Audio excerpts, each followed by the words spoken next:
প্রিয় বন্ধুরা আপুরা আসসালামু আলাইকুম। কেমন আছেন আপনারা? আশা করছি ভালো আছেন। আমি আল্লাহর রহমতে আপনাদের দোয়ায় ভালো আছি। পাতিলে করে চুলায় বসিয়েছি তালের রস, তাতে দিয়ে দিব এক টুকরা দারুচিনি ও একটি এলাচ। আমি তালের রসগুলি করা মিষ্টি করে বানাবো, এই জন্য পরিমাণে চিনি একটু বেশি দিব। তা প্রায় টেবিল চামচ দিয়ে 5 থেকে 6 চামচ চিনি দিয়ে দিব। তারপরও যদি মনে হয় আরও একটু চিনি লাগবে সেটি পরে দেখা যাবে, মানে যদি আরও চিনি দেওয়া লাগে তাহলে দিয়ে দিব, তাতে কোনো সমস্যা নাই। চিনি দেওয়ার পর দিয়ে দিব পাউডার দুধ, 2 টেবিল চামচ পাউডার দুধ দিব।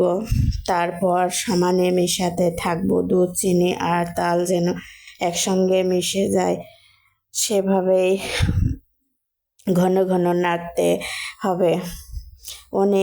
অনেকে দুধ চিনি দিয়ে তালের রস পাতলা করে গরম করে খায়। আমিও পাতলা করে গরম করে নিয়ে খাই খই দিয়ে, কিন্তু আজকে অনেক ভারী করে বানাবো। ভালো থাকেন সবাই, আল্লাহ হাফেজ।